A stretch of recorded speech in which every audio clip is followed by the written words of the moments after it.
வக்ரதுண்ட மகாகாய சூரியகோடி சமப்பிரபக அவிக்னம் குருமே தேவ சர்வ காரியேஷு சர்வதா. தென்னாட்டுடைய சிவனே போற்றி, என் நாட்டவர்க்கும் இறைவா போற்றி. அன்பர்களே நண்பர்களே, மற்றொரு புதிய வீடியோவில் உங்கள் அத்துணை பேரையும் சந்திப்பதில் மிக்க மகிழ்ச்சி கொள்கிறேன். இந்த வீடியோ மறுபடி சொல்லணும்னு சொன்னால் சில ராசிக்கு நம்ம எக்ஸ்க்ளூசிவாக பண்ணக்கூடிய வீடியோ. அந்த வரிசையில் இன்றைக்கி வரக்கூடியது ரிஷப ராசி.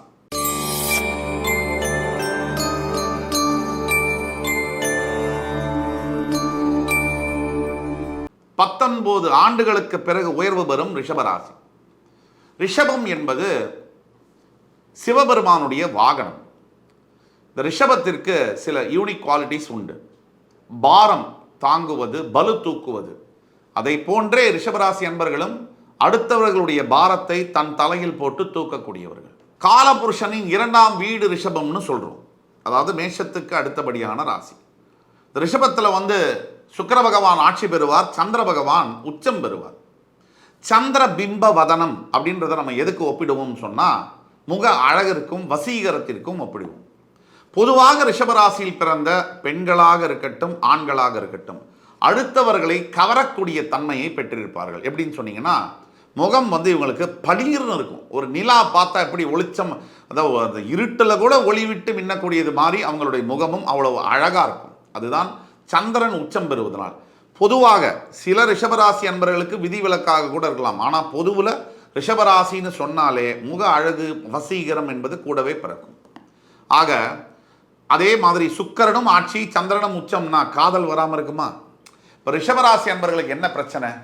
கண்ணா பின்னான்னு காதலிக்கிறது. இவங்களோட காதல் ஸ்தானம் என்ன? புதனுடைய கன்னி ராசி. ஆக ரிஷபராசிக்கு என்னன்னா காதல் பண்ணா கூட பொறுப்பாக காதலிக்கிறது. அதாவது பார்த்து ஸ்கேன் பண்ணி, சிடி ஸ்கேன் பண்ணி, எம்ஆர்ஐ ஸ்கேன் பண்ணி, இந்த பையன் நமக்கு ஒத்து வருவானா, இவன் அழகாத்தான் இருக்கான் ஆனால் வேலை செஞ்சு நம்மளை காப்பாற்றுவானா, இல்லை நம்மளை கலட்டி விட்டுட்டு ஓடிடுவானாங்கிறத படிப்படியாக கல்குலேட் பண்ணுவாங்க. இதே உங்களுடைய சுய ஜாதகத்தில் ரிஷபராசி என்பவர்களுக்கு புதன் பகவான் கொஞ்சம் வலுப்பெற்று இருக்கும் போது ரொம்ப நிதானத்தோடு தான் செயல்படுவாங்க. ஒவ்வொரு முடிவையும் மிக நிதானத்தோடு எடுப்பார்கள். அவனை அப்பா அம்மா கூட மாப்பிள்ளை வரக்கூடிய மாப்பிள்ளை இப்படி தான் இருப்பானான்னு கூட பார்க்க மாட்டாங்க. அந்த பொண்ணு 50 மடங்கு நம்ம கேர் பண்ணி அதை பார்க்கும். என்னென்னா இவன் இந்த மாதிரி பேசினா இவன் எப்படி நடந்துக்குவான், நம்ம அப்படி பேசி பார்க்கலாமா, நூலை விட்டு பார்ப்போமா, இப்படியெல்லாம் திங்க் பண்ணி தான் அவங்க பார்ட்னரை செலக்ட் பண்ணுவாங்க. சரி, இப்படிலாம் புத்திசாலித்தனமாக யோசித்து பார்ட்னரை செலக்ட் பண்ணோடனே வாழ்க்கை மட்டும் ரொம்ப நல்லா லைஃப் பார்ட்னர் அமைஞ்சிருவாங்களா அப்படின்னு கேட்டிங்கன்னா அங்கே தாங்க ட்விஸ்டே இருக்குது. இவ்வளோ சிரமப்பட்டியும் லைஃப் பார்ட்னரை செலக்ட் பண்ணியும் கூட மூர்க்கத்தனமான, அக்ரஸிவான, கோபமுள்ள ஒரு பார்ட்னர் கிடைக்கக்கூடிய வாய்ப்புகள் அதிகமாக இருக்குது. இவங்களுடைய பார்ட்னர்ஸ் ஜென்ரலாக பார்த்தீங்கன்னா ரிஷபராசிக்கு எதை வேணால் செய்யக்கூடியவர்களாக இருப்பாங்க. அதாவது எதுக்கும் துணிந்தவர்களாக இருப்பார்கள் பொதுவில். அதே மாதிரி மனதளவில் கொஞ்சம் ரொம்ப அழுத்தமுடையவர்களாக இருப்பாங்க. மன அழுத்தம்னா தன்னை பற்றி வெளியில் அதிகமாக சொல்லிக்கொள்ளாத தன்மையுடையவர்களாக இருப்பார்கள். இந்த மாதிரியான அமைப்பு. அவங்க என்ன செய்கிறாங்கன்னு அவங்கள்ட்ட நிறைய ரகசியம் இருக்கும். ரிஷபராசியுடைய பார்ட்னர்ஸ் வாழ்க்கை துணைக்கிட்ட பார்த்தீங்கன்னா நிறைய ரகசியங்கள் புதஞ்சு கிடக்கும். இது இயற்கையில் பெரும்பாலான ரிஷபராசி என்பவர்களுக்கு பொருந்தும். விதி விலக்குகள் விதியாகாது அப்படிங்கிற ரூலில். ஆக இப்போ ரிஷபராசியில் எடுத்தீங்கன்னா கிருத்திகை, ரோகிணி, மிருகசீரிட நட்சத்திரங்கள் வருகிறது. கிருத்திகை என்பது சூரியன், ரோகிணி என்பது சந்திரன், மிருகசீரிடம் என்பது செவ்வாய். இந்த நட்சத்திரங்கள் வருது.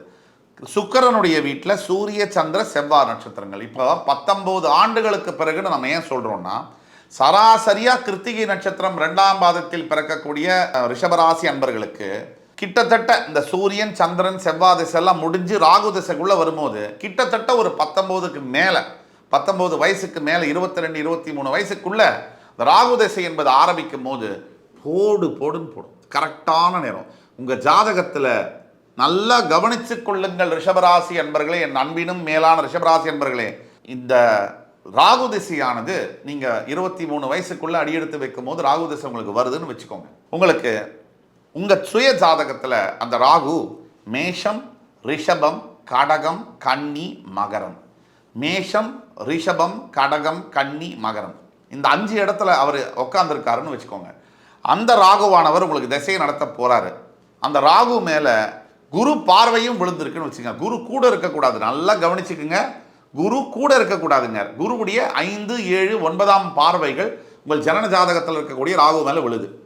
தவிர உங்கள் ஜாதகத்தில் உங்கள் லக்னம் எங்கே இருக்கோ, லா அப்படின்னு போட்டிருக்கு இல்லையா, அந்த லக்னம் எங்கே இருக்கோ அங்கிருந்து அந்த ராகு ஒன்று உங்களுக்கு கும்ப லக்னமாக இருந்து ராகு வந்து மேஷத்தில் இருந்தாலோ, இல்லை உங்களுக்கு கும்ப லக்னமாக இருந்து ராகு ஒரு எங்கே வேணால் லக்னமாக இருக்கலாம், அந்த லக்னத்திலேருந்து ராகு 3, 6, 11ஆம் இடத்துல இருந்து அந்த இடமானது மேஷ, ரிஷப, கடக, கன்னி, மகரமாக இருந்து அந்த இடத்த குரு பகவான் பார்த்துட்டாரு 5, 7, 9 பார்வைகளாளன்னு சொன்னால் அந்த 23 வயசில் வரக்கூடிய ராகு தசை, அந்த ராகு வாங்கின நட்சத்திர பாதம் ஓரளவுக்கு நல்ல பாதமாக இருக்கிற பட்சத்தில் இந்த ராகு தசை வெறும் குரு பார்வை இருந்துட்டாலே போரும், அடி தூள் கலப்போம் அந்த ராகு தசை. 23 வயசில் ஆரம்பிக்கிற அந்த ராகு தசையானது அந்த மனிதரை வந்து எண்ணியே பார்க்க முடியாத அளவிற்கு, ஒரு எடுத்துக்காட்டுக்கு லோக்கல் பஞ்சாயத்து சேர்மனாக இருக்கக்கூடிய ஒருத்தரை அந்த ராகு பகவான் தசை மத்திய மந்திரியாக ஆக்கியிருக்கு. இதுதான் உண்மை. எந்த அளவுக்கு உயர்த்தும்னு சொன்னால், அடுத்த வேளை சாப்பாட்டுக்கு கஷ்டப்பட்ட ஒருத்தரை மிகப்பெரிய கல்வி நிறுவனங்களுக்கு ஓனராக மாற்றிருக்கு. அந்த ராகு பகவானுக்கு மட்டும் 9 கிரகங்களில் அசாத்தியமான பவர் உண்டு. சனி பகவானுடைய ஹைபிரிட் கிரகம். அவர் நினைத்தாருன்னு சொன்னால் மடுவில் இருக்கக்கூடிய மனுஷனை மன்னன் ஆக்கிடுவார், மன்னனாக இருக்கக்கூடியவரை ரோடுக்கும் கொண்டு வந்துடுவார்.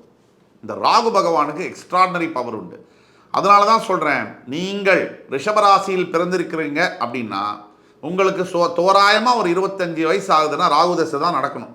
கிட்டத்தட்ட 24லேருந்து ஒரு 35 வயசுக்குள்ளே ராகு தசை ஸ்டார்ட் ஆகிடணும். அந்த மாதிரி ராகு தசையில் உங்களுக்கு ராகு பகவான் மேஷ, ரிஷப, கடக, கன்னி, மகரத்தில் இருந்தால் அந்த ராகு லக்னத்திலிருந்து 3, 6, 11ஆம் பாவத்தில் இருந்து குரு பார்வையோடு பெற்றிருந்தால் நாக்க உங்களுடைய வாழ்க்கையில் மிகப்பெரிய உயர்வுகள். உயர்வுனா என்ன?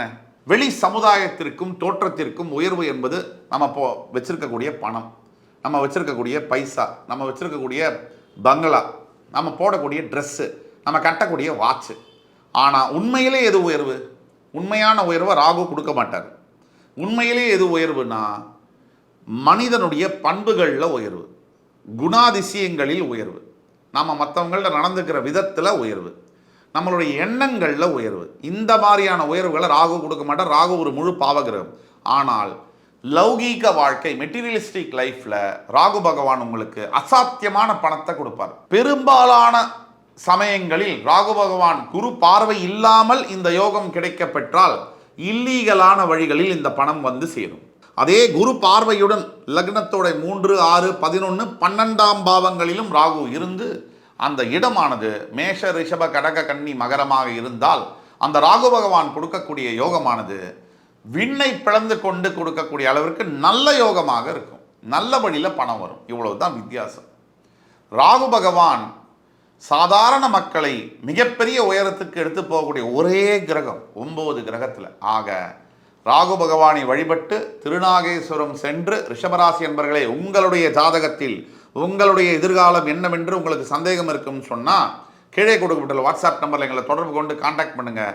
உங்களுக்கான எதிர்கால வாழ்க்கையின் பலன்களை துல்லியமாக கணித்து தர காத்து கொண்டிருக்கிறோம் என்று கூறி அடுத்து வரும் காணொலியில் என் உயிரினும் மேலான ரிஷபராசி அன்பர்களே, உங்களை மறுபடி சந்திக்கும் வரை உங்களிடமிருந்து விடைபெறுவது உங்கள் சுபாஷ் பாலகிருஷ்ணன். நன்றி, வணக்கம், வாழ்க வளமுடன்.